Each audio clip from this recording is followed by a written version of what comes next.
All right, let me go see if we are on. Looks like it's on. All right, just in case you guys can't hear me, I got a weird audio error. I'm going to hold this up just in case you guys don't have any sound. I'm thinking you should, but just in case you don't, I'm holding up this sign and I'm waiting for the response of all of you on the live stream right now. There is a small delay. It's really hard to get real-time live streams nowadays. Even the networks I'm noticing are getting significant delay. You know, the big networks, they have their weathermen live from home and they'll say, "Okay, Josh, how's it going?" Great. Everyone says they can hear me. That's great. I got YouTube gives me this like pretty much it's like an update every time something happens with the stream. It'll say your health is good, the health is bad, and it gave me a weird audio error. It said the bit rate was 0, and I was thinking, if the bit rate is 0 of the audio, no one is going to hear me. So really quickly before I hit live, I made this little thing, and I was thinking it would be pretty funny if you guys couldn't hear me and all you saw was me like with a sad face with this message like, "Can you hear me?" No, it's not that kind of live stream. So, all right, I appreciate everyone joining me tonight. I'm gonna give it a few more minutes just so other people can get the notification, hook up, and potentially if they want to, watch me on a TV set, they got to close out their whatever they're watching and then load me up. So it's going to give it a few more minutes for people to get on. I will have a special announcement in this video. I didn't want to overhype the announcement. I always hate it when YouTubers and just people in general go, "Huge announcement coming," and then it's nothing major. Mine is somewhat major. It more has to do with the YouTube channel and everyone who likes it and who has benefited from it. It sounds kind of scary, but I promise it's not. So I'm just going to wait a few more minutes before I get to that. Yeah, thanks everyone for joining me tonight. It's funny, I'm always trying to improvise these live streams. Not like I have the content down in terms of when I start going through the antenna, but there's like a 5-minute period that I usually start the live streams early so I can check if there are any glitches. And during the 5-minute period, I'm just kind of thinking, what do I do? How's the weather by you guys? That's something I can ask. It was sunny earlier, and now it's a little cloudy. Might be getting some rain overnight, which I'm hoping isn't too much because I have a guy who I'm setting up an antenna at. He's in Dalton, Pennsylvania. I think his name was forget his name actually. I'll have to look at my calendar. But rain is the enemy of the antenna installer because when it rains, I have to push back and install. And if it rains on the second day, then I have 2 people that I essentially have to fill in the gaps, which I don't have as many gaps as I'd like to because I spend a lot of time on the YouTube channel. So got that. Looks like 86, hot and sunny in Florida, cold and heavy rain in the 70s. See, now I sound like a meteorologist, those meteorologists that are reporting from home. Today is going to be sunny, and you won't need an umbrella.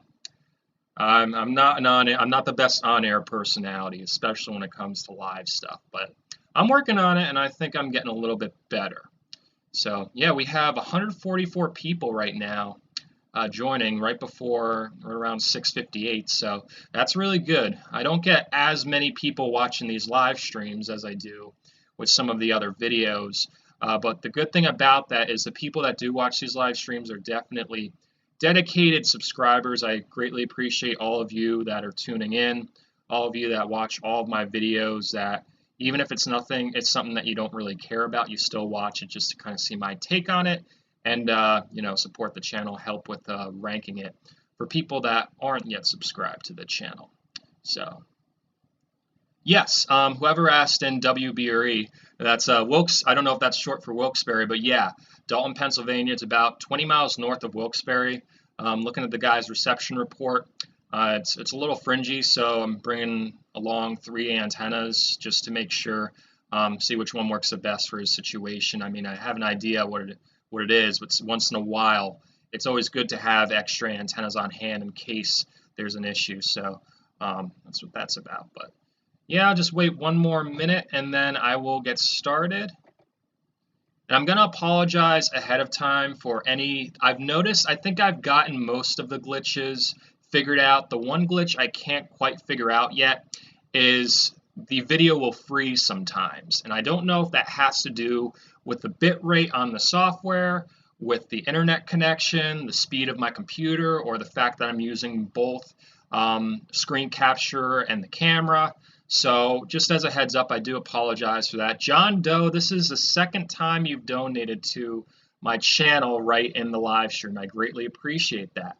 Everyone say thanks to John Doe. He just sent me a super chat for $20 before it even hits 7 o'clock. See, this is why I start these live streams early. Maybe next time I'll start at 5 o'clock and everyone send me money. But I'm not desperate like that. I'm not one of the people that, yeah, send me money. But I really appreciate any contribution anyone wants to send, because I do spend a lot of time on the channel. There are certain days where I'll spend 3 to 4 hours just on emails and, the comments. And by the time I'm done with the emails, I think I'm caught up. There's like 5 more that just come up. Certain days it gets like that, but, I do it because I want to help people.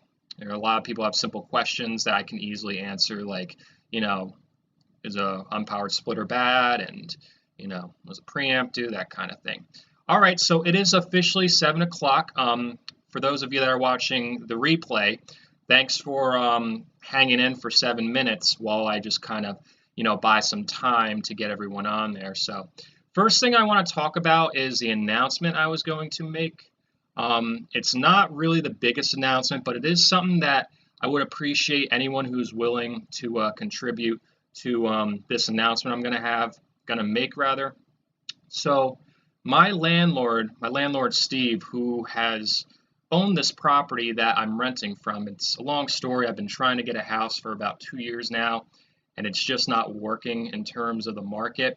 So I've been renting, and for those of you that have followed my channel, a lot of times, Q Fuge, thank you so much for the super chat. I wish I knew your name, but I'll just say Q Frug. See, I am so bad with pronouncing things. Like, even though, like, my mind just sees a word I don't recognize and just starts freaking out. So anyway, I'm going to get back to my announcement. My landlord has been very patient, very, very generous, very kind.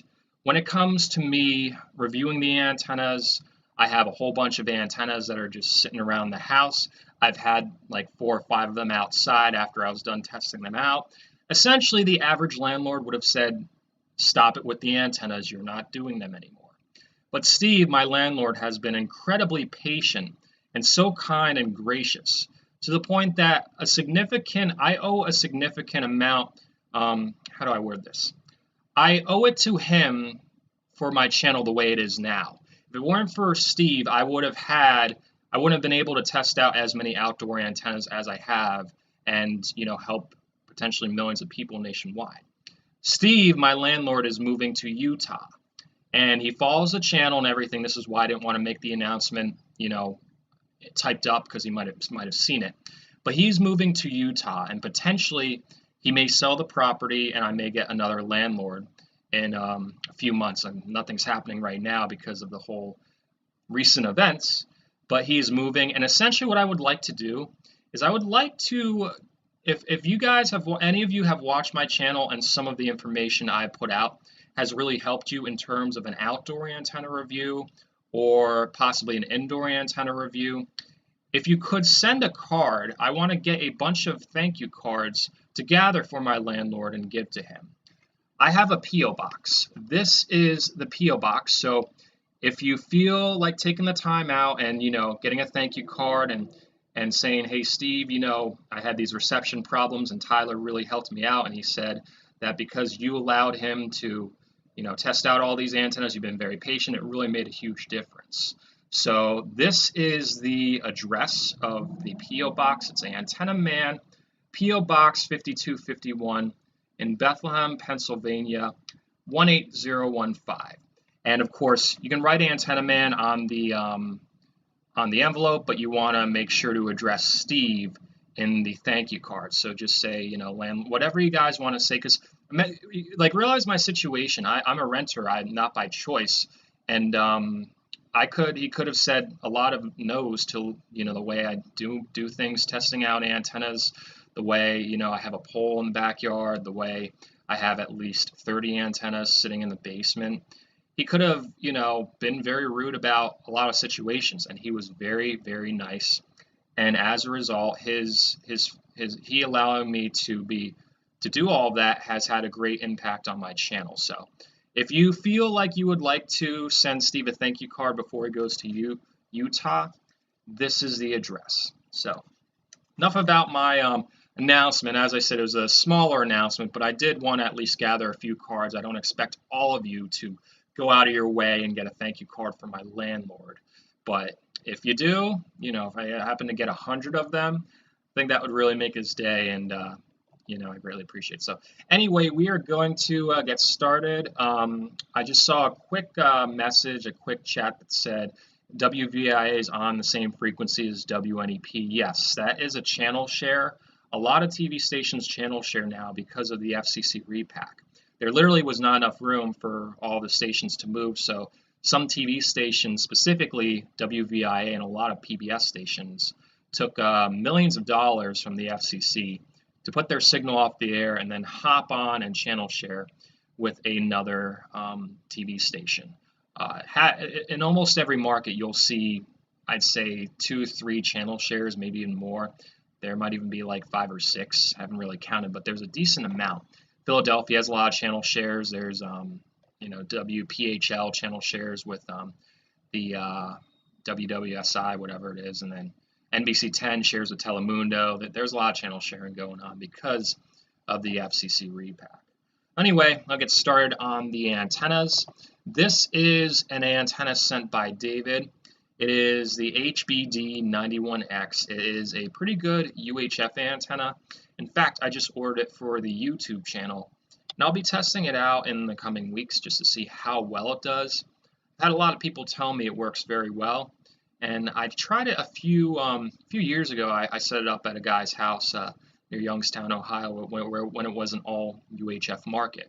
And it worked very well compared to a basic small directional like the Clearstream 2 Max. So that's the antenna sent by David. It's a pretty good setup. He's using an Eve mount and getting as high as possible. That's always what you want to do with an antenna. All right, move on to the next antenna. So this is sent in by Debbie. It is a Televis antenna. And for a while, I didn't really care much about the antennas made by this company, mainly because I didn't know of the company, and I was thinking they were just another ping, bing, ding, or boost waves or something like that. This company is actually really good. I have purchased a few of their antennas, and I've talked to the company directly just to kind of get a sense of who they are and everything. And they really are a much better company than I expected in terms of the build quality, in terms of the testing, in terms of the care of producing a really good antenna. So this antenna here looks like, I can't tell based on the angle, but it looks like it might just be a UHF antenna. It might have long enough VHF element, but I can't tell from the angle. But Televis does have a bunch of antennas, and as I said, I'm going to start to include them on my channel in addition to the regular RCAs, Winegard, Channel Master, Antennas Direct, and models that I was purchasing. So you'll see this antenna in the future on my channel. So this is pretty classic antenna, pretty classic UHF antenna. The Channel Master CM4228HD. It's a very good UHF model. There's definitely some sort of battle in terms of, these big UHF antennas that I hope to crack in a few weeks, probably a few months, because I got a lot going on. This is a really good UHF antenna, but so is the DBAE, and so is that antenna I just showed you. And then there's Danny Hodges' antenna that a lot of people talk about. And of course, it makes me wonder which one really does work the best. And it probably varies depending on the exact situation you're in, but this is one of the better ones out there. So this antenna is a Stellar Labs antenna. It's a Stellar Labs VHF only antenna. Stellar Labs does make an antenna cut for high VHF. They don't make a cut for low VHF, but for high VHF. So if you have a big problem with a VHF station, you've tried many antennas, this antenna may help. It's hard to see. It's kind of hiding in the trees, and frankly, it is hard. It's definitely hard to see, and I wouldn't have it around all those trees. Hopefully, it's grounded and everything like that. But this was sent by Doug, so I appreciate Doug for sending that in. Let me just check the comments real quick, see if anyone asked anything. No, that's okay. But then I'll get all the questions. Once I say no one asked a question, then I'm going to get all those questions. But I look down at the chat window every so often. I apologize if I miss any of the chats. If you guys had said something to me, I look down every so often, but there will be a point when I look down after I'm done going through these antennas. So I got one right now. This is a good question. I like this. Do you know why Boston Market went to low power on their PBS stations? So this is actually a video I plan on getting to, but for those of you that are in live stream, you get a little bonus about this. The reason why PBS in Boston and a lot of other areas, PBS in Pittsburgh, I think PBS in Rhode Island did it too. Essentially, a lot of PBS stations, because of the FCC repack, there was an auction where stations were able to, potentially go off the air with a sum of money given to them by the FCC. And to put it bluntly, a lot of PBS stations sold out and moved to a low VHF station, and it definitely has an impact on the viewing. I see all the time people complaining about no longer getting WGBH in Boston, WQED in Pittsburgh, and that has to do with the PBS station. They took the money, they participated in the auction. They took, I think, anywhere between like $50 to $150 million was given to them. And there needs to be some transparency, because I keep seeing on TV stations' websites saying, we moved because of the FCC repack. Well, yeah, you did move because of the FCC repack, but your station pocketed $70 million. Now, I'm not here to diss PBS too much. A lot of them did put that money back into their station. I mean, even in my area, the PBS station took, I think, between $40 to $80 million. They ended up getting a better signal when they channel shared it, and then they added a local newscast. So I don't want to be too angry at PBS, but that has to do with the FCC repack and specifically the FCC incentive auction. A lot of TV stations took payouts by the FCC to go off the air and then hop on with another channel, or in the case of PBS, a lot of PBS stations moved to a trash low VHF frequency, which is very hard to pick up without a very large outdoor antenna. And most people don't have large outdoor antennas. So whoever brought that up, it's a good topic, and no doubt that's pretty much my answer. So this antenna is from Jacob. It's very interesting, and it reminds me as a kid. Even though it seems like a basic set of rabbit ears, he cut the wire and kind of made it his own. He probably did a few minor adjustments to get in some of the stations, and this is pretty much exactly what I did as a kid. I would put aluminum foil on the antennas. I would try different, setups. Aluminum foil, I specifically remember at one point I tried speaker wire. And I remember speaker wire was able to get a station from New York about 70 miles away. Of course, not better than a large antenna, but it's metal, and if it's cut the length of low VHF, it would get them. So that was sent by David. This was sent by Matthew. I don't remember his location. This is a Winegard HD 7698P. So this is kind of like an upgrade to the 7694P that I've been recommending. This antenna is just larger and longer. It's kind of harder to see from the distance, but it is pretty large. He also sent me a picture, which I forgot to save, of it leaned up against his house, and he has a standard modular home, and it was up above the roof, so it was at least 12 feet long, to say the least. And it's a decent antenna. One of the things that I'm trying to figure out, for any of you on this live stream right now, if you have a Winegard antenna and have had issues with the cartridge, shoot me an email after this live stream. I'm trying to figure out if the issues some people are having with the cartridges on the Winegards has to do with maybe, a defect, or if it's more common than I think. Because Winegard makes really good antennas in terms of the design. But in terms of the 75 ohm cartridge on some of these antennas, it's not really that good. And I've They even sell the replacement cartridge on their website. So just a little heads up, if you have a WineGuard antenna and you have the cartridge, and if you had problems, just send me an email. If you don't have any problems, don't freak out. It's not the end of the world. Yeah, where is Robbie Strike? Robbie, are you here? People are asking where you are at, and we don't see you.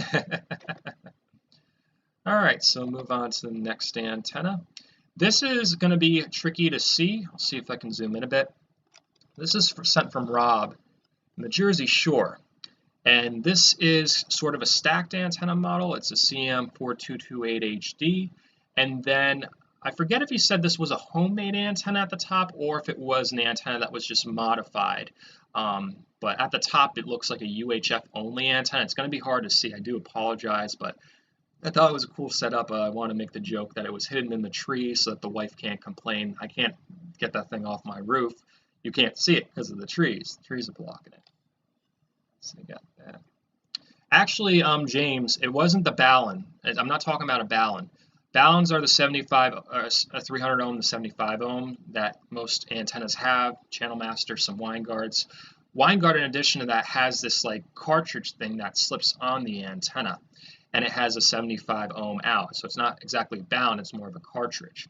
And I've read of a few people having issues with that, and I just want to keep track to see if it's only 20 people in the United States having issues with it. It's not a big deal. But if it's a lot of people having issues with it, I did contact WineGuard about it. I told them, I saw a few issues, and I'm also going to use this live stream kind of as a test to see if there are more people having issues with that. Because I'm going to tell them if it ends down, I'm not going to talk bad about WineGuard. It might be fine. I might be overreacting. But if it ends up being that the cartridge issue is widespread, I'm going to tell WineGuard, listen, you got to do something about this, or I'm not going to be recommending your antennas anymore. I don't mean to put a damper on WineGuard and everything like that. It's really not the biggest deal, but it's just something I've noticed. So hang tight real quick, guys. I am just going to adjust the brightness on my webcam. Going on OBS Studio, Properties, Configure Video, and brightness. Put it up a little bit. See how this looks. Apply. Okay. All right. I don't know if it made much of a difference. It might be set to auto, but that's where I'm at now. Give me a second, guys. All right. So let me go see if there's any more antennas. That's actually it for the antennas. I try not to show too many antennas because I do want to dedicate a good half hour to a general question, a discussion, Q&A discussion, and so that's where I'm starting now. Let's see if I want to make myself a little bit bigger. Of course, there's going to be I'm never going to get this right. It's like playing puzzle pieces. I guess that'll do. All right, and then I'll move to the center, and it'll look all right. All right, so what kind of questions you guys got?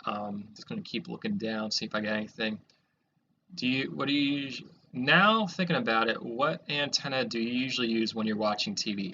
I had this question it might have been a live stream.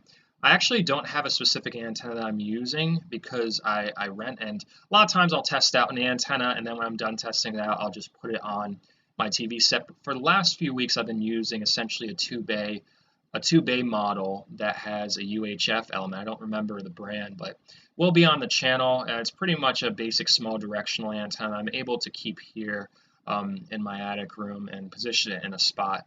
That gets me all of the market stations and a station from Harrisburg, which is kind of cool. Will an antenna on my chimney really melt? It depends on what kind of chimney it is. If it's a fireplace chimney, I would say don't put the antenna near there.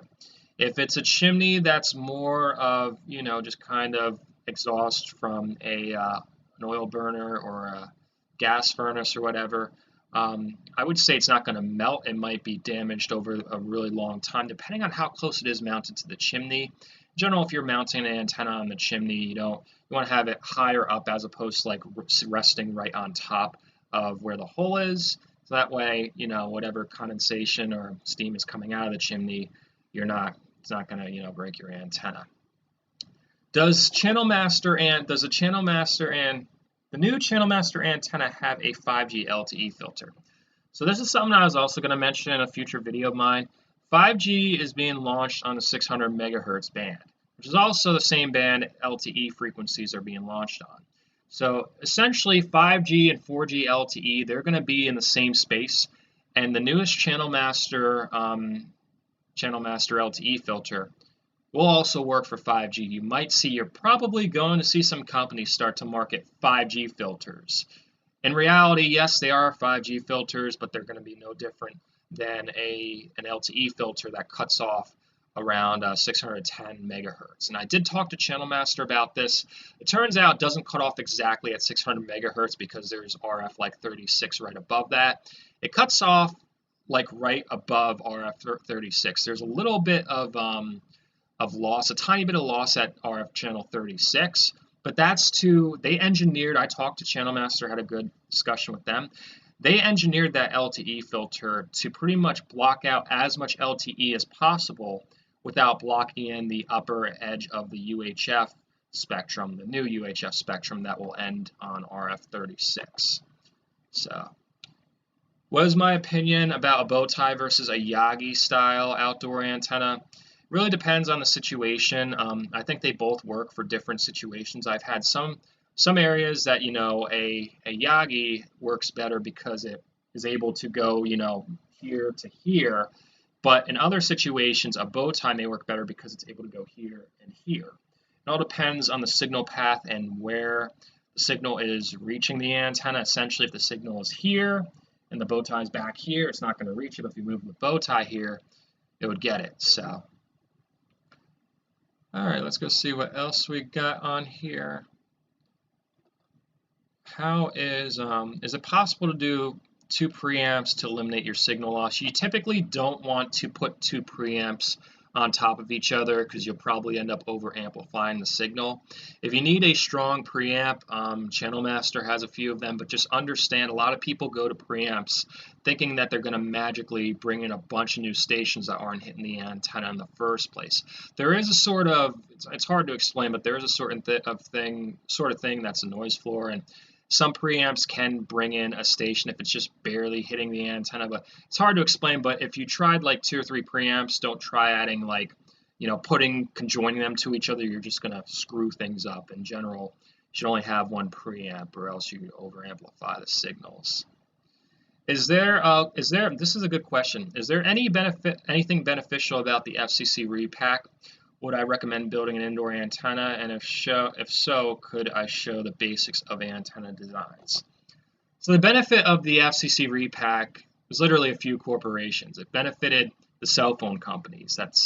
It really hurt a lot of people that got over-the-air TV in certain areas. Now, not everyone. I found most areas not much changed, but there were some areas because of the FCC repack, translators had to be shut down. Or, in the case of Boston, PBS had to go to low VHF. The average place, it's okay, but there were definitely some viewers that lost out. And in Harrisburg, for example, a market that I service, there was the Fox station was in New York. They were based out of York and had a transmitter in Lancaster. And then they got, I think, anywhere between like $50 to $100 million from the FCC to go off the air and channel share.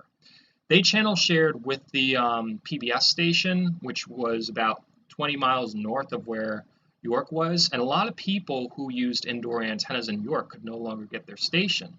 And a lot of them were renters in the setup, not where I'm at, but like actual apartment complex buildings. And all they're left with is WGAL, which is the NBC station, and MeTV. And of course, the TV station isn't being honest about it. They're just kind of saying, oh, because of the FCC repack, we moved to a new frequency. Well, yeah, you did, but you took $70 million and you sold out your over-the-air viewers. And, I would say the FCC repack really screwed things up, and this really should be the last spectrum reallocation that they do. If they do another one, there's going to be very, very bad consequences. Like a lot of people are going to lose TV stations if they do it again. I could see them trying to pull it again in 10 years, but hopefully, if you guys keep spreading the word about my YouTube channel, I can organize some if they try pulling this crap again. So that's my honest opinion about the FCC repack. All right. So a lot of people, yeah, with the right antenna setup, you will still get WPMT in New York, but I'm just saying in general, a transmitter moved from one place to another and affected a lot of people that had a very strong signal now only have like a moderate signal and don't have an outdoor antenna. On average, the average person has a crap antenna. Not so much you guys. You guys have been following me. You understand what's a good antenna, what's a bad antenna. But like 9 out of 10 people are getting the cheap flat antennas, and it's like that's not what you're supposed to do. It's a one-time invest. The one time you're going to spend money to be free from cable forever, and you're going to spend only $10 investing. It's almost like investing in the stock market and putting $10 in. You're not going to get anything out of it. So, all right, let's go see what else we got. A lot of time in my RV. Any suggestions for an antenna? For an RV, it's good to get an omnidirectional antenna because it's not always feasible to get out of the RV and rotate the antenna. So an omnidirectional antenna, I would say, I'm still testing out a few Omnis, but Channel Master has an omnidirectional antenna that has a VHF element, and a lot of Omnis don't. So I would say, before I give away too much information, definitely try out the Channel Master Omni antenna if you're using an RV. Of course, if you're living at home, it's best to get a directional and point it towards your major market stations. So that way you have as much gain as possible and limit the amount of dropouts as opposed to having an omnidirectional antenna.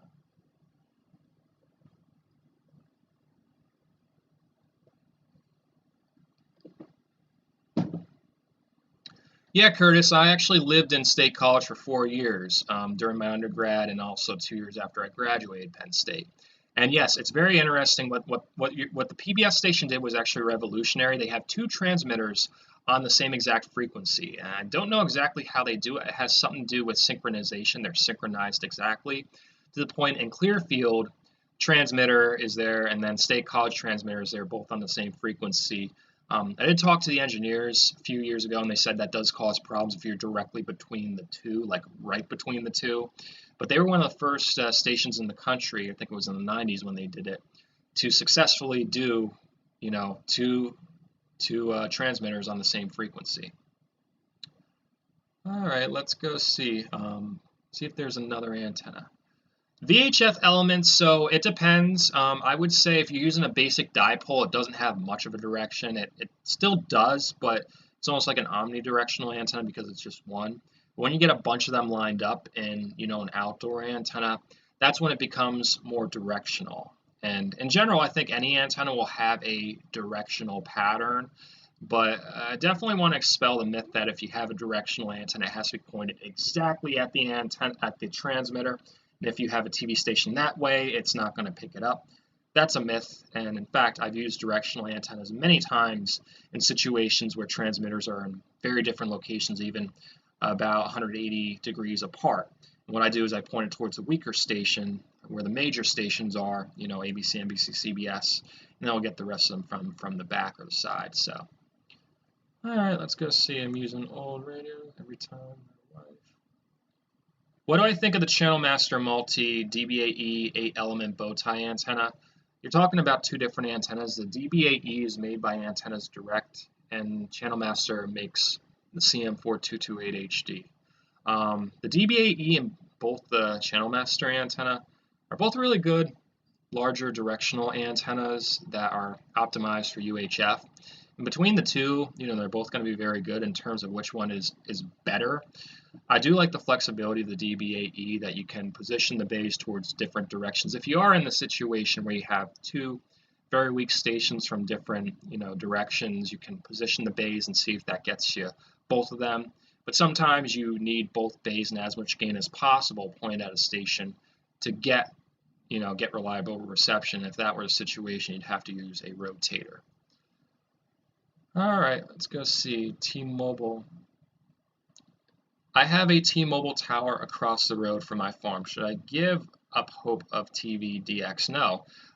So essentially, if there is a cell tower across the street from you, just put an LTE filter, and that will limit the disruptions. And even if there still were disruptions for whatever reason, there shouldn't be with an LTE filter. It's not like it just takes away all the stations. LTE interference is more like a rhythm of dropouts. So you would see me moving then like a few dropouts here, then a few dropouts there, and it'd be almost in a timed pattern. That's usually LTE interference, and I do have a video on that topic if you check out my YouTube channel. All right, so let's go see what else we got. Someone said, "How am I doing?" I'm doing all right. I am so bored because of the recent events. There's nothing to do, so all I'm doing is working. At the same time, with the YouTube channel, I get like so many people that email me. Sometimes gets overwhelming. I'm keeping busy to say the least. Things aren't as good as they should be, but I'm hanging in there. I'm doing what I can do. Yes, so Bob just asked, is it true an antenna made for VHF channel 2 has to be half the size of a battleship?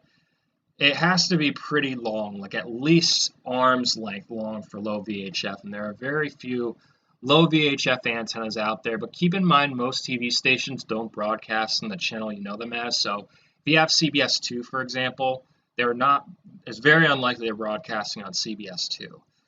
There is a Me TV station in Philadelphia that broadcasts on RF2, and I service that area, so sometimes I get calls for people that have 6ABC and Me TV. They can't get them because they don't have the proper low VHF.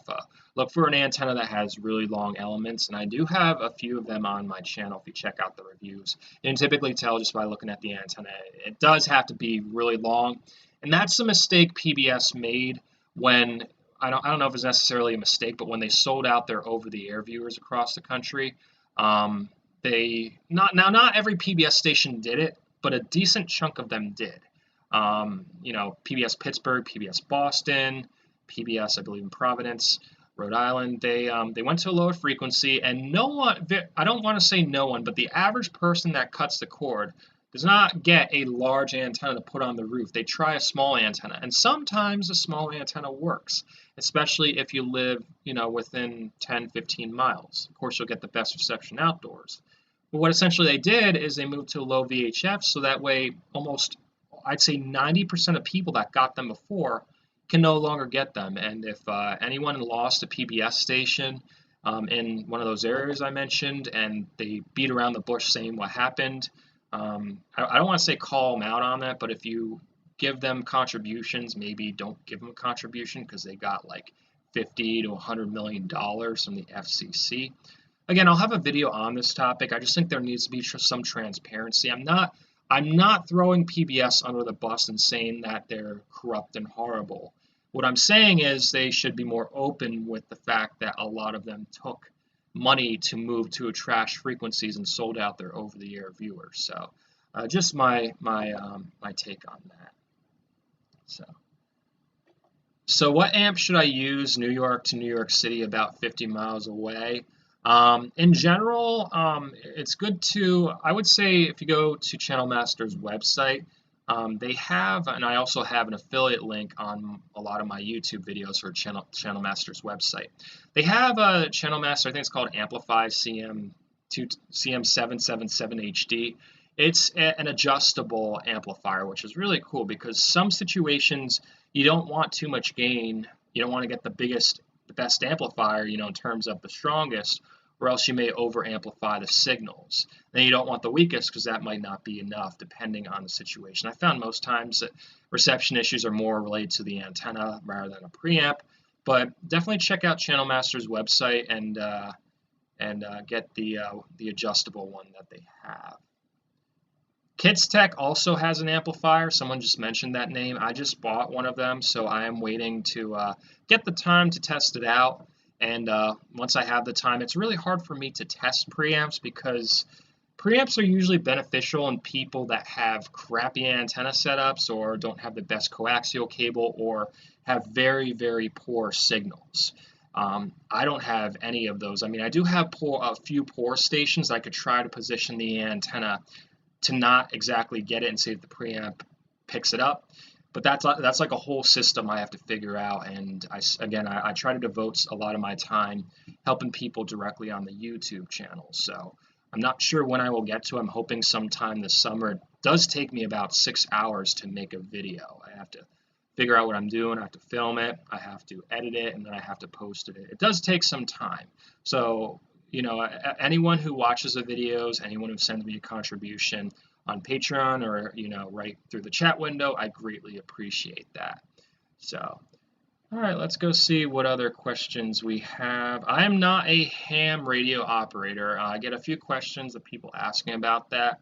I've always just been fascinated about over-the-air TV. Not so much that it's like the dynamics of it is cool. The dynamics of ham radio is even cooler.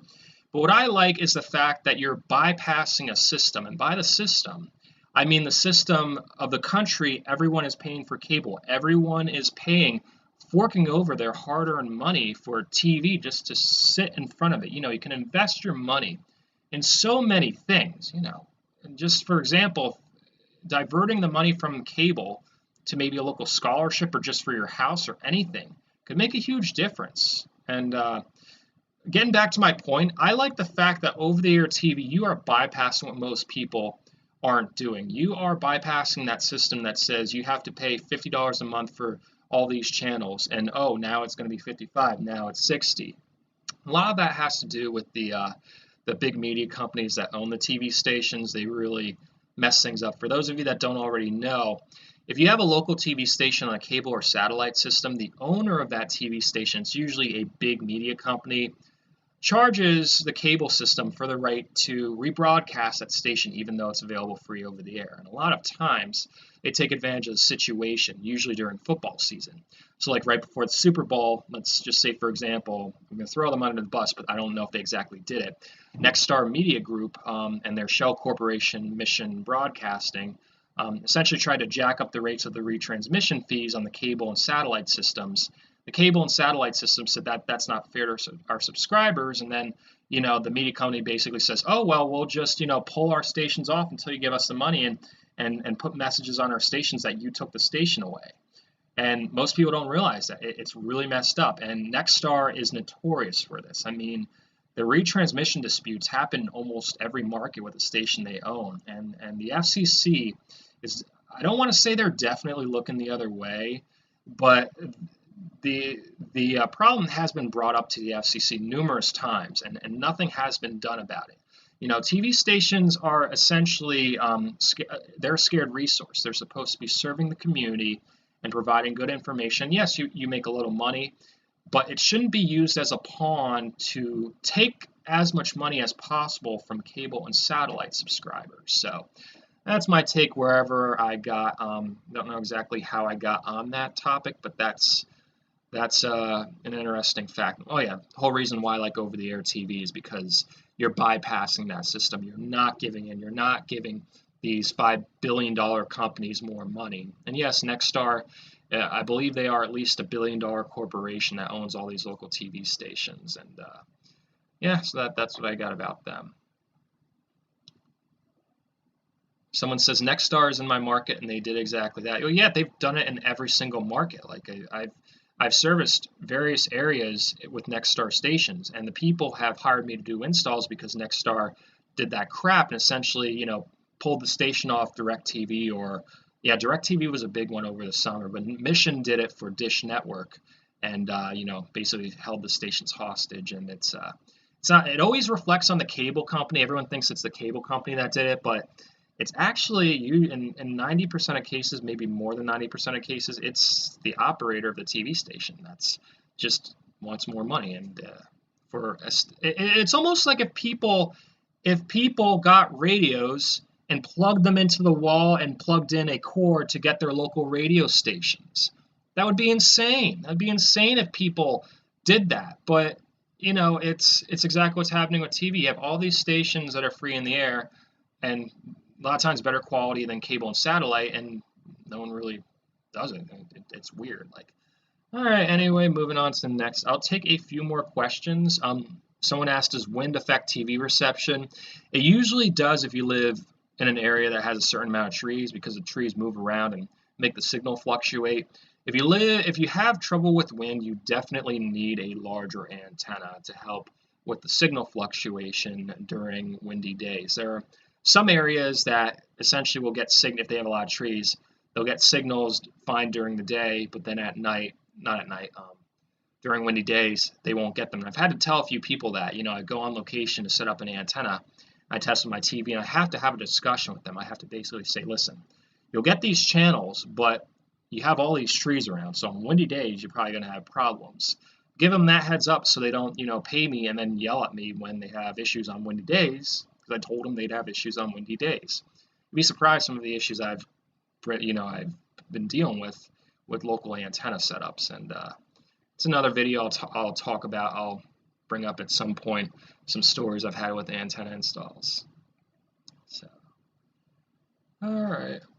Does coupling two coaxial cables together create significant signal loss?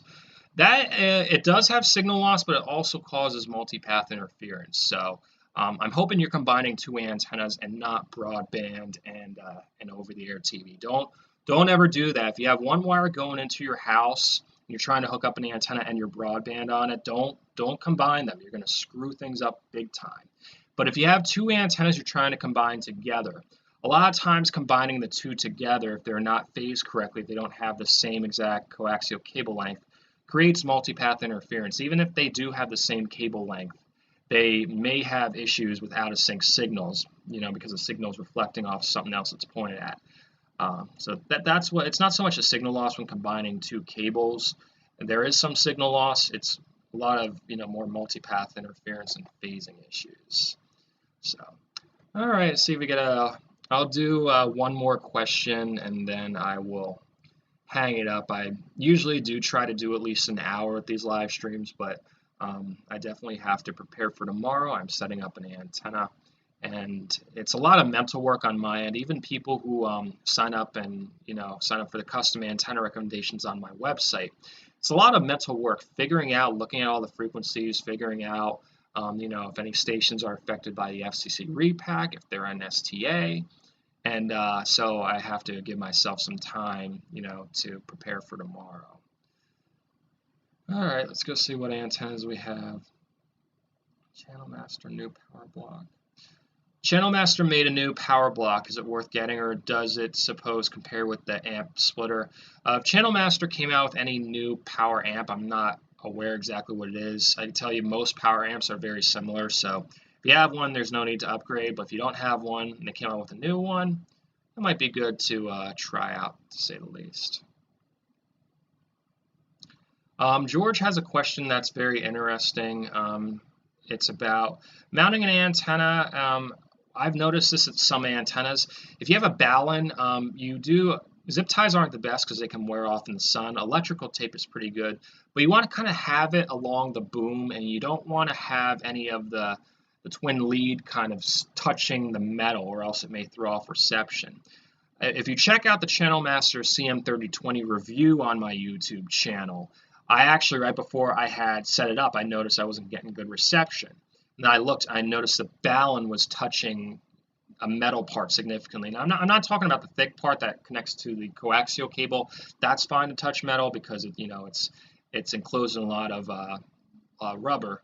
But the thinner parts, you don't want them like intersecting like metal or anything like that, or else it'll throw off reception. So, all right, and the guy who just asked about low VHF antennas, I did see your comment. That is a video topic I will get to in the future. So probably within the next few weeks, if you stay tuned, you will see a video specifically highlighting low VHF antennas and which one would work best. I don't want to give you a model because it might not be good enough, or it might be too big and that kind of thing. So stay tuned to my channel, and I'll talk about that.